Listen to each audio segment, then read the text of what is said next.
지구상의 누구도 죽은 자에게 말할 수 있다고 생각하지 않는다. 적어도 어제까지는 그렇게 생각했다. 다들 윈드폰이라는 것에 대해 알고 있는지 모르겠다. 윈드폰은 오래된 회전 전화기가 있는 빈 전화부스로 구성되어 있는데 보통 정원이나 다른 평화로운 장소에 설치되어 있다. 사람들은 그곳에 가서 사랑했던 사람들 중 고인이 된 한 사람에게 전화를 하는 컨셉이다. 원래의 윈드폰은 일본의 예술 설치물이었지만 지금은 전 세계에 수백 개가 있다. 그리고 어제 나는 우리 마을 식물원에 윈드폰 하나가 설치되어 있다는 것을 알게 되었다. 윈드폰 부스는 우거진 숲 사이에서 뚜렷이 눈에 띄었다. 유리 패널로 된 측면이 있는 흰색 전화 부스였다. 아마도 메인 스트리트에 있던 오래된 전화 부스 중 하나로 만들어진 것 같다. 나는 차를 세우고 부스 쪽으로 걸어갔다.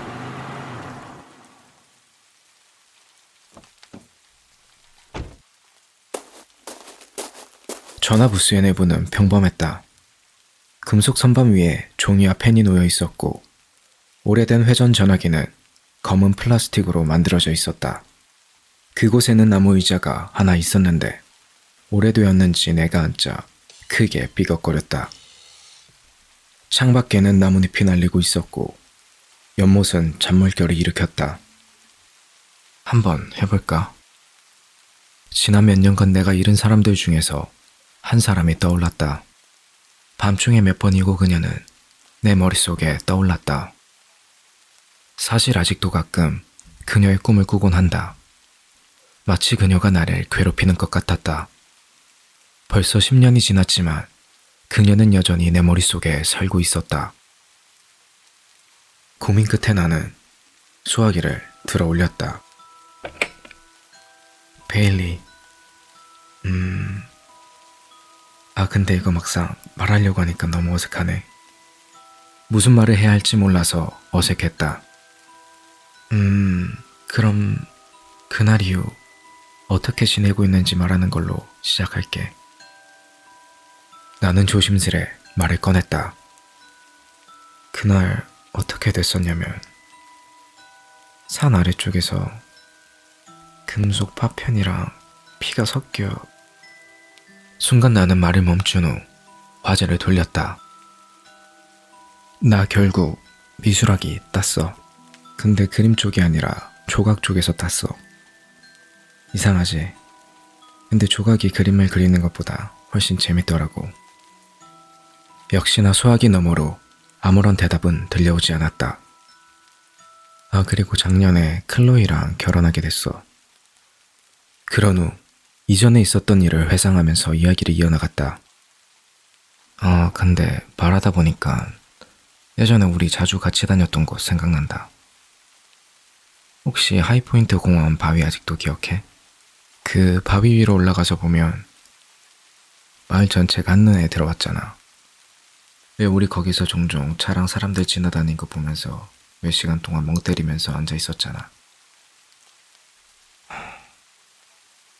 말을 하고 나니 나도 모르게 한숨이 흘러나왔다. 다시 예전으로 돌아가고 싶다. 그 시절 너무 좋았는데.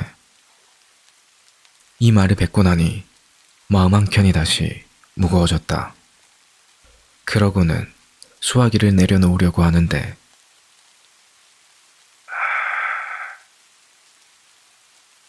숨소리 같은 것이 한 차례 전화기에서 들려왔다.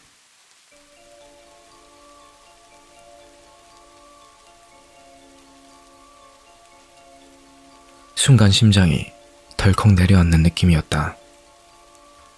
나는 수화기를 귀에 다시 갖다 대고 말했다. 베일리? 그러나 역시 전화기 너머로는 아무런 대답이 없었다. 죽은 사람이 대답할 리가 없었다. 귀신은 존재하지 않으며 분명 내가 잘못 들은 것이다. 하지만 왠지 모르게 내 눈에는 눈물이 고였고 눈물을 닦아내며 수화기를 귀에 바짝 갖다 대었다.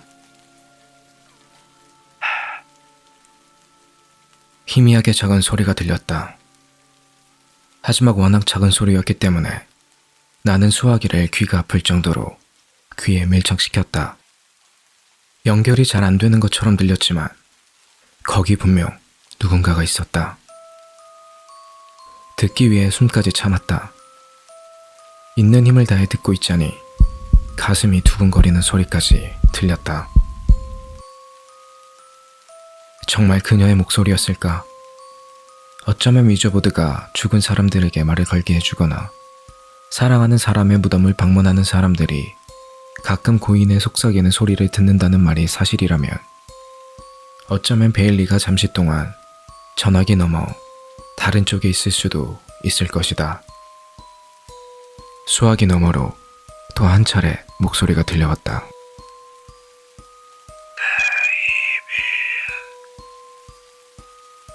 그 목소리는 낮고 침착한 신음소리였다. 순간 내 몸의 모든 근육이 얼어붙었다. 베일리? 순간 목이 메어오는 바람에 제대로 목소리를 내지 못했다.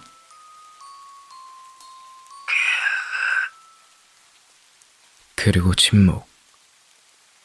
나는 수화기를 귀에 대고 벌벌 떨면서 숨을 죽였다. 어떻게 이런 일이 있을 수 있지? 내가 지금 꿈을 꾸는 건가? 나는 혹시 내가 꿈을 꾸는 건가 확인해 보기 위해 볼을 꼬집었다. 근데 꿈이라기엔 너무 현실감 있게 아팠다. 이게 꿈일 리가 없었다. 뭐지? 진짜 베일리인가? 하지만 더 이상 전화기 너머로 아무런 소리는 들려오지 않았다. 나도 모르게 눈가에서 눈물이 떨어졌다. 기억 저편에 잠들어 있던 모든 기억이 선명하게 떠올랐다. 늦은 밤 우리가 몇 시간 동안 나누었던 대화, 그리고 우리 미래에 대한 것들. 그러나 그 다음 6단어가 수화기 건너편에서 선명하게 들려왔다. 당신은 절대 클로랑 결혼하지 말았어야 했어. 그녀는 매우 화난 것처럼 들렸다. 그녀가 갖고 있던 상냥함이라고는 조금도 느껴지지 않았다. 그저 목소리에 압축되어 있는 순수한 분노만이 느껴졌을 뿐이다.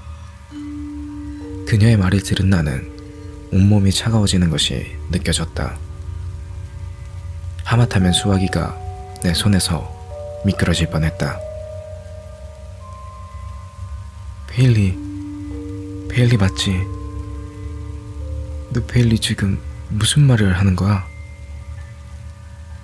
순간 정적이 흘렀다. 그러다 다시 그녀의 목소리가 들렸다, 안 들렸다, 반복되었다. 잘 안 들리는 상황에도 불구하고 나는 그녀가 한 말을 완벽하게 이해할 수 있었다. 내가 죽인 거야, 너를. 그 말을 들은 나는 피가 얼굴에서 다 빠져나가는 것 같은 느낌이 들었다. 그러고 나는 순간 어두워지는 정원을 바라보았다. 나뭇잎 아래 그림자들은 이상하고 소름 끼치는 방식으로 바람과 함께 움직였다. 잠시 나는 기울어진 단풍나무 뒤에서 쳐다보는 한 여성의 그림자가 보이는 것 같았다. 나는 순간 온몸에 소름이 돋았다. 그러다 문득 드는 생각이 귀신, 그리고 영혼들. 만약 그런 것들이 진짜로 존재한다면 보통 그런 것들은 증오에 사로잡혀 있다고 들었다. 한이 맺혀 그 한을 풀기 전까지는 그 존재가 사라지지 않는다고도 들었다. 그럼 설마 나를 죽이러 온 건가? 나는 두려움에 침을 꿀꺽 삼켰다. 베일리 정말 미안해. 나는 속삭였다. 너가 떠난 이후 한동안 아무도 만나지 못했어. 우리 결혼하려고 했었으니까. 근데 계속 혼자로 있을 수는 없었어. 그녀는 대답이 없었다. 나는 사실 그녀의 친구 중 한 명과 결혼했다. 배신감을 느낄 수도 있지만 그녀는 이상하다고 말할 필요가 없었다. 클로이와 내가 다시 만나게 됐을 때 우리는 서로에게 끌렸다.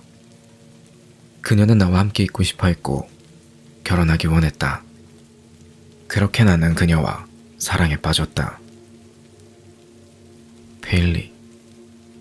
나는 다시 입을 열기 시작했다.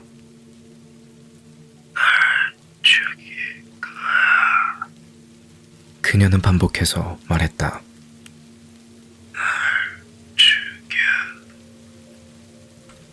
처음 전화기 건너편에서 들려왔을 때는 나를 죽일 거라는 내용의 말처럼 들렸는데 자세히 들어보니 나를 죽인다는 내용의 말이 아니었다. 그녀는 나에게 무언가를 알려주려는 듯 계속해서 말했다.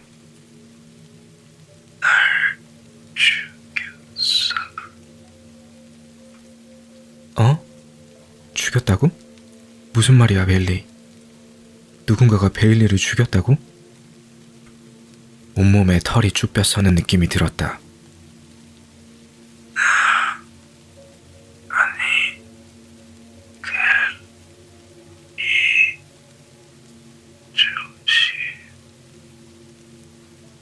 그러다 순간 그녀의 목소리가 또렷하게 들렸다.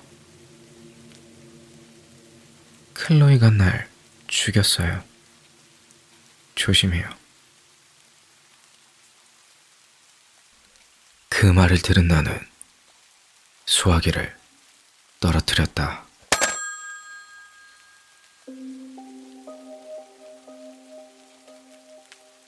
사실 그녀는 고등학교 졸업 후 친구들과 졸업 파티를 했고 하이포인트 파크 쪽에 산에서 내려오는 길에 브레이크가 말을 안 들어 교통사고로 죽게 되었는데 그 파티에 있던 친구들 중 한 명이 클로이였다. 나는 그렇게 맥없이 그 자리에 주저앉아 흐느껴 울었다. 베일리. 이미 연결은 끊긴 상태였다. 전화기 너머로 잡음도 목소리도 더 이상 어떠한 소리도 나지 않았다. 그곳엔 그저 정적뿐이었다.